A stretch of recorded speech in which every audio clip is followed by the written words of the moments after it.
Have you ever felt abandoned, as if you're walking through life's darkest valleys alone? If so, you're not alone. Many have walked this path before you, and their experiences have been inscribed in the timeless words of the Psalms.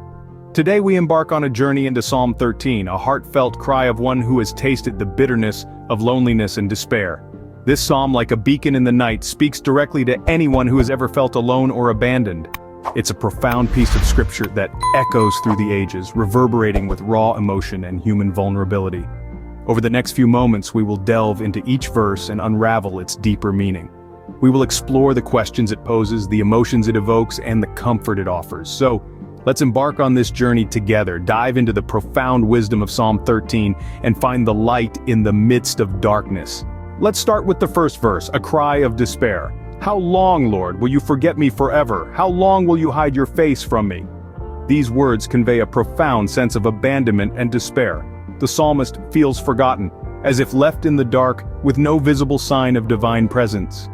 The repetition of how long accentuates the feeling of an unending struggle, a weight that seems to stretch into eternity.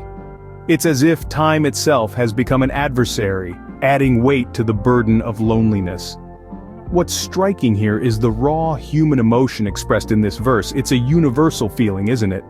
We've all had moments when we felt forgotten, overlooked, or seemingly invisible. We've all experienced times of hardship when it felt like the dawn was forever out of reach. The psalmist is voicing a sentiment that resonates with the human experience across cultures and throughout history. Moreover, this verse also reflects a deep and personal relationship with the divine. The psalmist is not afraid to question, to express feelings of despair and abandonment. There's an honesty here, a vulnerability that echoes the depth of the psalmist's faith. Even in the midst of despair, there is a dialogue, an ongoing conversation with the divine. In the midst of despair, the psalmist expresses a cry for recognition, a longing for divine intervention. Moving forward, the psalmist's lament intensifies. How long must I wrestle with my thoughts and day after day have sorrow in my heart? How long will my enemy triumph over me? These words echo a profound struggle, an internal battle with thoughts that persist and gnaw day in and day out. This wrestling is not a fleeting encounter but a seemingly endless struggle. It's a battle that every human can relate to, as we all grapple with our thoughts, our doubts, and our fears. The psalmist paints a vivid picture of his inner turmoil, a turmoil that is as relentless as the passing days. Moreover, the sorrow in his heart is not merely an emotion but a constant companion. It's a sorrow so deep, so profound that it threatens to consume him. Sorrow in this context is not just a feeling but a state of being, an existence that the psalmist is desperately yearning to escape from. But this struggle is not confined to the mind and heart alone. The psalmist also makes a poignant reference to an external adversary. How long will my enemy triumph over me? This enemy could be a literal foe, or perhaps symbolic of the adversities and challenges of life. Regardless, the psalmist feels defeated, overwhelmed, and powerless against this foe. Yet, amidst this lament, there is a profound sense of humanity. The psalmist is not afraid to question, to express his despair, and to confront God with his feelings of abandonment. It's a raw and honest dialogue that reflects the psalmist's deep faith, a faith that is not deterred by doubt or despair.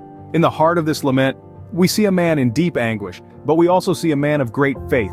He is not just questioning the length of his suffering, but also seeking an answer, a resolution.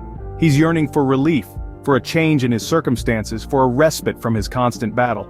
Even in the depths of despair, the psalmist seeks answers, yearning for relief from his anguish. In the final verses, a shift occurs. But I trust in your unfailing love. My heart rejoices in your salvation. I will sing the Lord's praise, for he has been good to me. At this juncture, we witness a compelling transformation in the psalmist's frame of mind. From an initial state of despair and questioning, they pivot towards a position of trust and rejoicing. It's worth noting that this transition doesn't occur because the circumstances have changed, but because the psalmist's perspective has shifted. The psalmist makes a conscious choice to trust, underlining the active role we play in our own spiritual journey. This trust is not based on wishful thinking or blind faith, but on God's unfailing love, which has proven itself time and time again. The phrase unfailing love suggests a love that is unwavering, unconditional, and eternal. It's a love that remains constant, regardless of our circumstances or our responses to them. This trust leads to rejoicing. The psalmist's heart, the center of their feelings, will, and intellect, finds joy in God's salvation. It's a joy that is not contingent on external circumstances, but stems from a deep-seated conviction of God's love and deliverance. The psalmist also declares a commitment to sing the Lord's praises. This is not a one-time act of worship, but a continual, ongoing expression of gratitude. It's a song that resonates not just in times of peace and prosperity, but also in times of pain and adversity. The psalmist acknowledges that God has been good to them. This is an affirmation of God's benevolence, even in the midst of trials. It's an acknowledgement that even when life is challenging and God seems distant, He is still good. In summary, these verses present a beautiful depiction of faith in action. They remind us that trust in God's unfailing love can transform our perspective, enabling us to find joy and sing praises, even in the midst of trials. In the midst of his darkest hour, the psalmist finds hope and joy in God's love and salvation.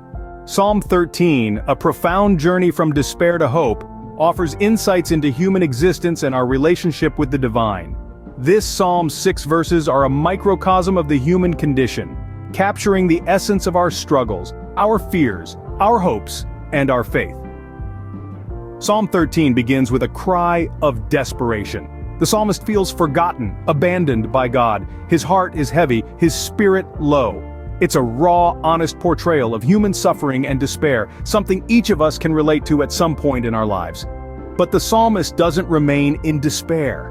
In verse 4, there's a turning point. He pleads with God, asking for enlightenment, for deliverance. It's a plea that resonates, echoing our own cries for help when we are at our weakest. The climax of the psalm comes in the last 2 verses. Despite his anguish, the psalmist expresses his unshakable trust in God's unfailing love. He rejoices in his salvation, singing praises to God.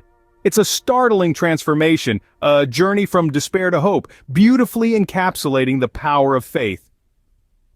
Psalm 13 is a testament to the human spirit's resilience, its capacity for hope, and its unyielding faith in the face of adversity. It's a reminder that even in our darkest hours, we are not alone. Psalm 13 is not just a cry for help, but a testament of faith, a beacon of hope in the darkest valleys of life. So, how can we apply the lessons from Psalm 13 to our lives? We've walked together through the verses of Psalm 13, marveled at its depth, and perhaps even found ourselves in its words.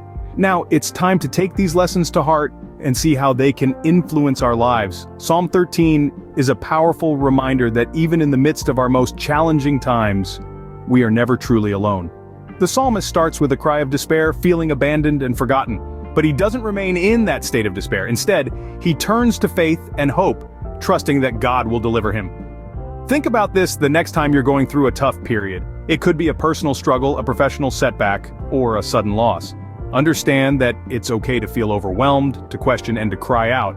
But just as the psalmist did, use your faith as a beacon of hope. Hold on to it, even when everything else seems to be slipping away. Embrace the promise of Psalm 13. It's a promise that even in the darkest times, there is a light at the end of the tunnel. That light is the love and grace of God, always ready to uplift and comfort us. It's okay to feel lost, but remember to turn to your faith and hope, just as the psalmist did. And as you navigate through life's ups and downs, remember that your feelings are valid, your struggles are acknowledged, and you are not alone. You are part of a larger community, a community of faith and hope. Together, we can support each other, uplift each other, and find joy, even in the midst of despair. Remember, even in your darkest hour, you are not alone. Like the psalmist, you too can find hope and joy in the midst of despair. Please subscribe for more insightful discussions on life's profound questions.